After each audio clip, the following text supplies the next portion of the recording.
EMA1 e learning education में आपका स्वागत है। कल की वीडियो हमने एस ब्लॉक, पी ब्लॉक और डी ब्लॉक तथा एफ ब्लॉक पढ़ा था। आज उसके आगे हम चर्चा करते हैं, देखते हैं। हमने कल एस ब्लॉक बताया था, पी ब्लॉक बताया था, डी ब्लॉक बताया था और एफ ब्लॉक बताया था। तो देखिए यहाँ पर हमने बना दिया है दीर्घाकार आवर्तसारणी रांग वर्नवरी के द्वारा 1923 में इन्होंने किसके आधार पर, इलेक्ट्रॉनिक विन्यास के आधार पर, इलेक्ट्रॉनिक विन्यास के आधार पर इन्होंने पूरी आवर्तसारणी बनाई थी। अब देखिए हमें इसमें यस ब्लॉक पढ़ना है, यस ब्लॉक के कैरेक्टर पढ़ने हैं और पी ब्लॉक पढ़ना है, पी ब्लॉक के सभी कैरेक्टर पढ़ने हैं, डी ब्लॉक पढ़ना है और एफ ब्लॉक पढ़ना है। तो जो यस ब्लॉक है इसके कुछ कैरेक्टर हैं और इसके कुछ कंपाउंड हैं। तो जो यह 11th में पढ़ना है, यहाँ पर बोरान परिवार और कार्बन परिवार यह भी है तथा नाइट्रोजन परिवार और ऑक्सीजन परिवार, फ्लोरीन यानी हैलोजन परिवार तथा अक्रिय गैस परिवार, इसको हमें 12th में पढ़ना है। ठीक है, तो लेकिन पहले हम इसके कैरेक्टर जान लें, फिर उसी के आधार पर आगे बढ़ते हुए चलेंगे कि कैसे इसको पढ़ना है। चलिए देखते हैं। तो हमने देखिए पहले हमने बनाया है यस ब्लॉक। तो यस ब्लॉक हमने कल आपको बता ही दिया था। यस ब्लॉक के तत्व क्या हैं? जिन तत्वों के परमाणुओं के अंतिम इलेक्ट्रॉन यस ऑर्बिटल में प्रवेश करते हैं उन्हें हम यस ब्लॉक के तत्व कहते हैं। तो कल हमने आपको बताया भी था यस ब्लॉक के बारे में, ऑर्बिटल भी बताया था। इसमें ऑर्बिटल भी बनाए थे, मतलब एक डब्बा, इसको मान लीजिए देहाती भाषा में एक डब्बा कह सकते हैं और इंग्लिश कहेंगे ऑर्बिटल। और इसमें इलेक्ट्रॉन कितने रहते हैं? 2। इसी दोनों इलेक्ट्रॉनों के आधार पर यस ब्लॉक को 2 वर्ग में बांटा गया है, एक फर्स्ट है, दूसरा सेकेंड है। अब आप कहेंगे वर्ग क्या है, आवर्त क्या है? यह भी है। अभी उसके बारे में आगे भी बताना है कि ऊपर से नीचे जाने पर, बाएं से दाएं जाने पर, ये सब पढ़ना है। तो लेकिन पहले वर्ग और आवर्त बता देते हैं। तो देखिए जो यह ऊपर से नीचे है, यानी कह सकते हैं ऊपर से नीचे, उत्तर से दक्षिण, यह आपका क्या है?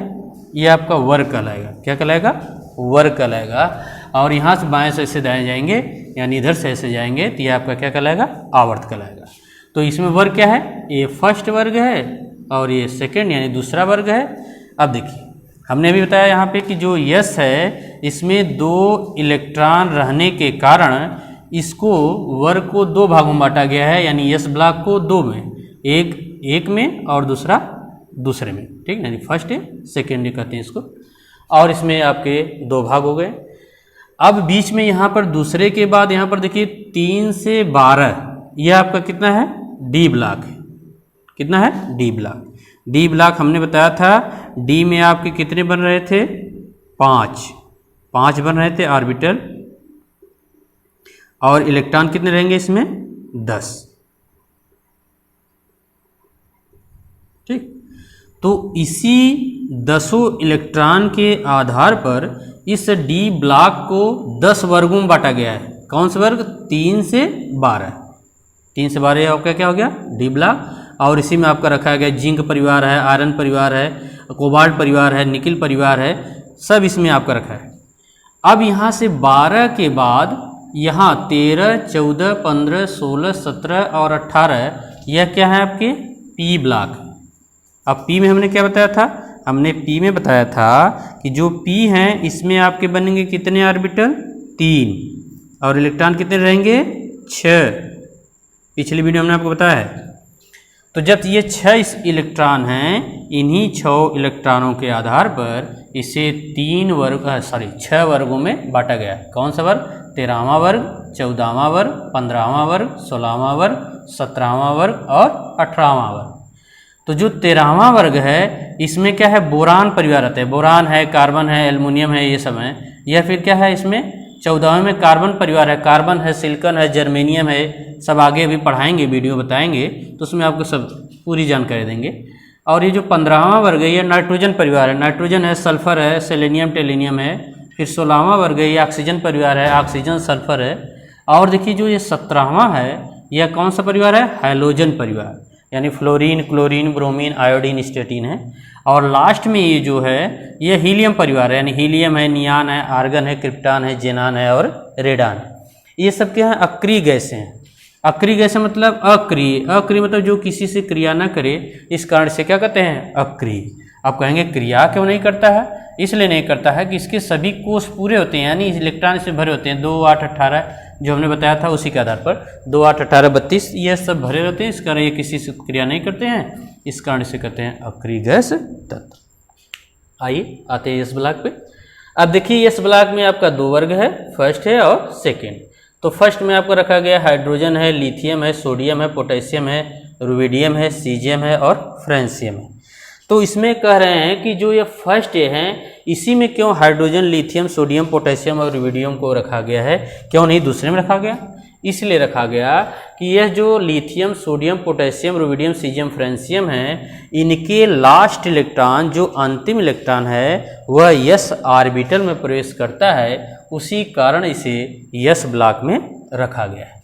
अब यस ब्लॉक में फर्स्ट में रखने की इसके कुछ क्या है, करैक्टर हैं, कुछ विशेषताएं हैं, उसी के आधार पर इसकी हम विशेषताएं पढ़ेंगे। ठीक है, जैसे मान लीजिए यहाँ है तो पहले आप लिखेंगे यस ब्लॉक के तत्वों की विशेषताएं।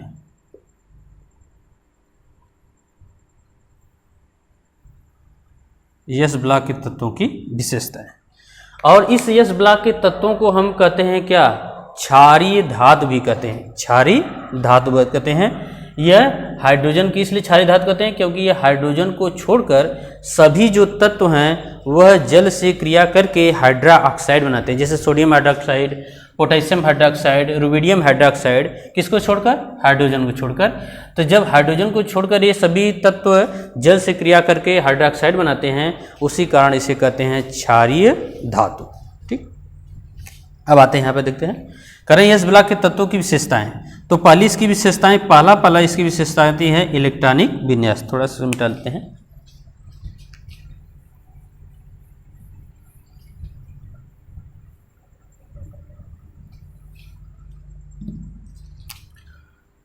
यस ब्लॉक के तत्वों की विशेषताएं,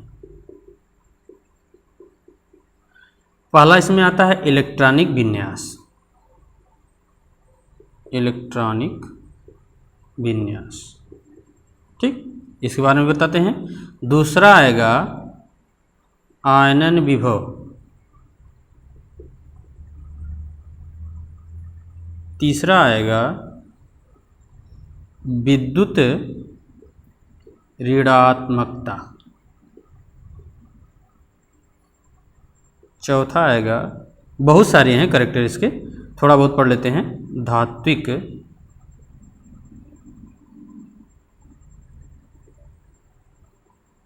लक्षण। फिर आएगा परमाणु त्रिज्याएं।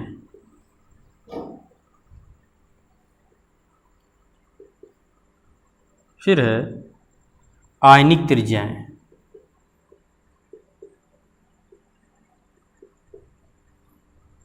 फिर है यौगिकों की प्रकृति।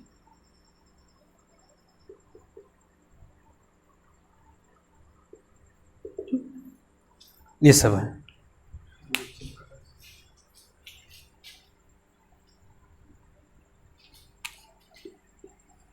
यौगिकों की प्रकृति,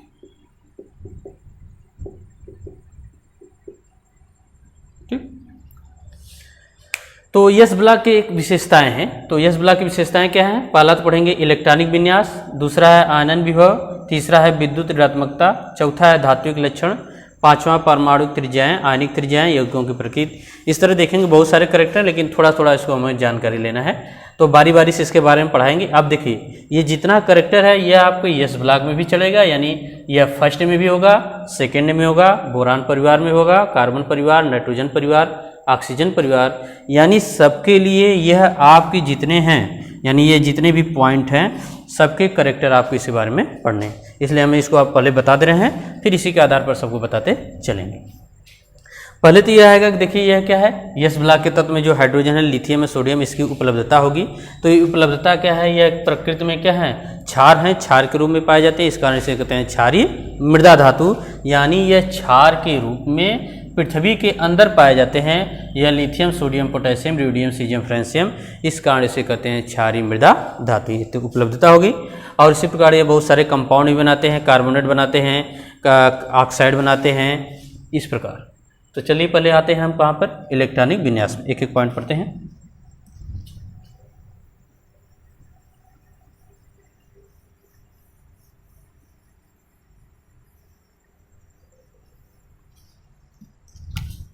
पहला है इलेक्ट्रॉनिक विन्यास।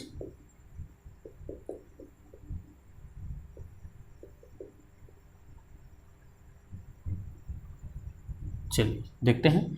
तो इलेक्ट्रॉनिक विन्यास क्या है, कह रहे हैं यस ब्लॉक के तत्वों के बाह्य कोश में एक इलेक्ट्रॉन पाए जाते हैं, इस कारण यह यस ऑर्बिटल में प्रवेश करते हैं, उन्हें हम यस ब्लॉक के तत्व, ये दूसरी तरह से बता दिए। और इलेक्ट्रॉनिक विन्यास मतलब सबको हम क्या करेंगे, sp-df में तोड़ेंगे। तो बारी बारी से इसको बना लेते हैं। पहला है hydrogen, lithium, sodium, potassium, rubidium, caesium और फ्रांसियम। तो लिथियम का आप डायरेक्ट लिख देते हैं, तो क्या होगा 1s1 होगा। ठीक, कल थोड़ा सा इसके बारे में बताए थे। और 3 है तो इसको तोड़ेंगे किसमें, 1s2 और 2s1। ठीक, सोडियम 11 है, इसको तोड़ेंगे 1s2, 2s2, 2p6, 3s1।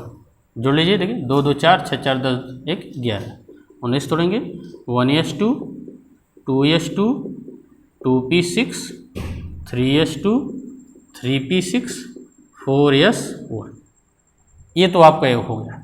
दूसरी प्रकार इसको इस तरह भी लिख सकते हैं, R करके हीलियम नियान के रूप में। जैसे मान लीजिए हीलियम है तो हीलियम का कितना हो गया 2, नियान 10, argon 18, helium नियान argon, krypton, जेनान, radon. इसके रूप में भी लिख सकते हैं। कैसे, जैसे यहाँ पर है इसको लिखेंगे तो 1s2 लिखेंगे, इसको यहाँ पर लिख सकते हैं हीलियम 2s1, यानी हीलियम में आपको दिखा दिया 2 इलेक्ट्रॉन, और ये हो गया 2s1, इसको लिख सकते हैं। अब यहाँ तक देखिए 2 2 4 6 4 10, 10 किसका है, नियान का, तो यहाँ पर नियान लिख सकते हैं, नियान 3s1। इस तरह आपका जो इलेक्ट्रॉनिक विन्यास है यह क्या हो जाएगा, कुछ शॉर्ट हो जाएगा, इतना लिखना जरूरत नहीं है। इसी प्रकार ये लिखेंगे 2 2 ये 6 4 10 2 12 6 18, यहाँ तक पूरा लिख सकते हैं आर्गन और 4s1, इतना लिख देंगे तब इसका इलेक्ट्रॉन, पोटेशियम का इलेक्ट्रॉनिक विन्यास बन जाएगा। तो कहेंगे कि यस ब्लॉक के फर्स्ट ए के सभी तत्वों के बाह्य कोश का इलेक्ट्रॉनिक विन्यास क्या हो जाएगा, NS1 होता है। कहेंगे यस ब्लॉक के तत्वों के फर्स्ट ए के सभी तत्वों का इलेक्ट्रॉनिक विन्यास NS1 होता है। NS1 मतलब देखिए यहाँ पर 2 है, यानी यह N दर्शा रहा है नंबर संख्या, यानी किसके, कोषों की संख्या। यहाँ देखिए 2 हो गया, यहाँ पर कितना हो गया 3 हो गया, यहाँ पर 4 हो गया। जब इसका 37 और 55 का बनाएंगे तो इस पूरा 5s1 हो जाएगा, एक का हो जाएगा 6s1, एक का हो जाएगा 7s1। कहने का मतलब ये जो 5 6 7 है इसको N के रूप में हमने लिख दिया। तो इस प्रकार कहते हैं कि यस ब्लॉक के फर्स्ट ए वर्गों के बाह्य कोश का इलेक्ट्रॉनिक विन्यास NS1 होता है। ये तो हो गया इलेक्ट्रॉनिक विन्यास के बारे में। आगे देखते हैं दूसरा क्या है। इसी प्रकार सभी परिवार के तत्वों का बनेगा, जैसे इसको बनाए हैं। दूसरा है आयनन विभव, इसके बारे में समझते हैं। आयनन विभव है क्या, पहले डिफिनीशन एक बार समझाता हूँ आपको। आयनन विभव क्या है, डिफिनीशन सुनिए। किसी विलग गैसीय परमाणु के बाह्य कोश के इलेक्ट्रॉनों को पूर्ण रूप से बाहर निकालने में जो ऊर्जा लगती है उसे आयनन विभव कहते हैं। क्या कह रहा हूँ, किसी विलग गैसीय परमाणु, किसी विलग गैसीय परमाणु के बाह्य कोश के इलेक्ट्रॉनों को पूर्ण रूप से बाहर निकालने में जो ऊर्जा लगती है उसे आयनन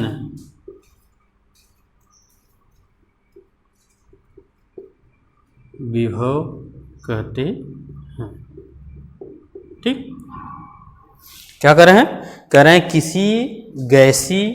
किसी विलग गैसीय परमाणु के बाह्य कोश के इलेक्ट्रॉनों को पूर्ण रूप से बाहर निकालने में जो ऊर्जा लगती है उसे आयनन विभव कहते हैं।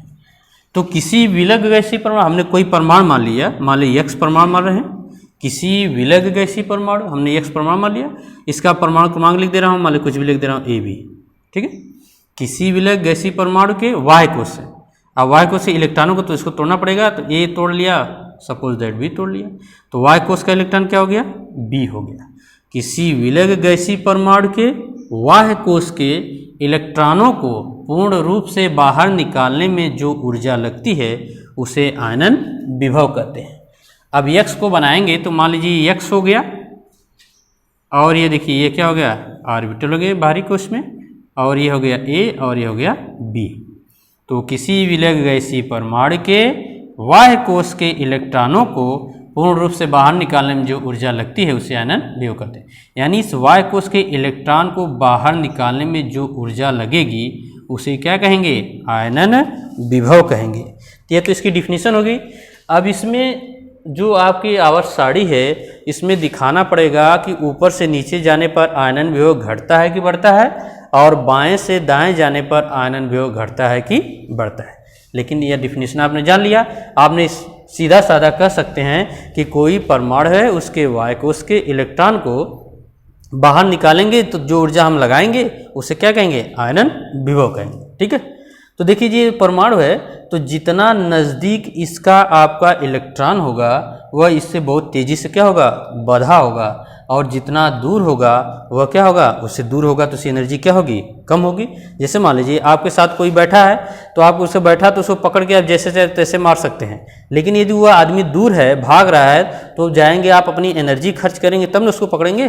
तो इसी प्रकार जैसे जैसे नाभिक से दूरी बढ़ती है वैसे वैसे इलेक्ट्रॉनों की दूरी बढ़ती है, और इसका क्या होगा? इसका पावर इस इलेक्ट्रॉन से क्या होता है? कम होता है, और ज़्यादा दूरी के इलेक्ट्रॉन को आसानी से क्या कर सकते हैं? निकाल सकते हैं। तो इस प्रकार कहते हैं कि जो नज़दीक इलेक्ट्रॉन रहेगा उसको बाहर निकालने में ज़्यादा एनर्जी लगानी पड़ेगी, और जो क्या होगा उस नाभिक से दूर रहेगा उसे निकालने में एनर्जी कम लगानी पड़ेगी। तो इसको हम क्या कर सकते हैं? किसी परमाणु के संदर्भ में समझते हैं तब समझ में आएगा। जैसे देख लेते हैं, मान ले रहे हैं सोडियम का, क्या माने? सोडियम। हमने सोडियम लिया, सोडियम कितना होता है? 11। ठीक है, अब इसको बनाएंगे तो इसका हमने क्या बना लिया? नाभिक। अब सोडियम तोड़ लेते हैं तो आपको पता है 1s2 2s2 2p6 3s1। ठीक, तो कै कोष बने? 1 कोष, 2 कोष, 3 कोष। तो मान लीजिए इसको नाभिक बना रहे हैं, सोडियम का हो गया नाभिक, यह पहला कोष बना, ये दूसरा बना, और यह क्या बन गया? तीसरा। पहले में कितने इलेक्ट्रॉन हैं? 2। दूसरे में कितने हैं? 6 2 8। दूसरा ना 6 2 8, और तीसरे में कितना है? 1। अब इसको दर्शाने के लिए आप इसको क्रॉस दर्शा सकते हैं, या इसको पॉइंट 8 दिखा सकते हैं। ठीक है, अब इसमें आयनन विभव पूछेगा कि सोडियम का आयनन विभव देखा जाए, तो कह रहे हैं कि जो सोडियम का आयनन विभव है, तो आयनन विभव 2 तरीके से हुआ। एक तो जो बाह्य कोश का है इसे कहते हैं फर्स्ट आयनन विभव, ठीक है, और दूसरा कहते हैं इसको सेकेंड, और तीसरा कहते हैं थर्ड। तो कभी कभी पूछता है कि सोडियम का फर्स्ट आयनन विभव थर्ड आयनन विभव से अधिक होगा कि कम, व्याख्या कीजिए। ठीक, तो देख लेते हैं। अब देखिए ये सोडियम है, सोडियम से इस इलेक्ट्रॉन की दूरी क्या है? कम है। तो ये सोडियम क्या करेगा? इस इलेक्ट्रॉन को बहुत तेज़ी से बांधा रहेगा। अब इसकी दूरी यहाँ बढ़ गई, जैसे जैसे दूरी बढ़ेगी इसकी नाभिक से इस पर जो आकर्षण बल है, पावर है, ऊर्जा है, वो कुछ कम हो जाएगी। और जो लास्ट वाला बाहर वाला है, इन दोनों की अपेक्षा इस पर जो ऊर्जा है वह और अधिक कम हो जाएगी। ठीक है, यानी बहुत कम हो जाएगी। तो जब हम इस पे आयनन विभव ज्ञात करेंगे तो इसके y कोश के इलेक्ट्रॉन को जब निकालेंगे तो इस दूसरे वाले से इस पे कम ऊर्जा में निकल जाएगा, और तीसरे वाले पे क्या करेंगे, यह क्या होगा, जब दूसरे को निकालेंगे तो तीसरे से कम ऊर्जा। जैसे मान ले रहे हैं कि हमने इस पे 4 किलो कैलोरी ऊर्जा लगाया, कौन, लास्ट वाले इलेक्ट्रॉन पे। तो जब लास्ट वाले इलेक्ट्रॉन पे 4 किलो कैलोरी ऊर्जा लगाया तो जो दूसरे कोष में है इसको निकालने के लिए कम से कम 8 किलो कैलोरी ऊर्जा लगानी पड़ेगी। क्यों? क्योंकि नाभिक से नज़दीक है या और नाभिक से इस पर आकर्षण बल ज़्यादा है, तो इस कारण इसकी अपेक्षा इस पर ज़्यादा पावर लगानी पड़ेगी। किसकी? इस इलेक्ट्रॉन की अपेक्षा। ठीक, तीसरे में आ जाएंगे तो तीसरे में देख रहे हैं नाभिक से बहुत पास है, बहुत पास है, तो इस पर बहुत ज़्यादा एनर्जी लगी रहेगी। तो इन दोनों की अपेक्षा इस पर बहुत ज़्यादा एनर्जी के द्वारा इलेक्ट्रॉन को बाहर निकालेंगे। तो इसी प्रकार कहते हैं कि सोडियम परमाणु का फर्स्ट आयनन विभव हमेशा दूसरे और तीसरे आयनन विभव से कम होगा, या दूसरे डिफिनेशन में कि सोडियम का सेकेंड आयनन विभव फर्स्ट आयनन विभव से कम होगा। तीसरा क्वेश्चन, सोडियम के थर्ड आयनन विभव सेकेंड और फर्स्ट से क्या होगा, बहुत अधिक होगा। इस प्रकार आपका आयनन विभव हो गया।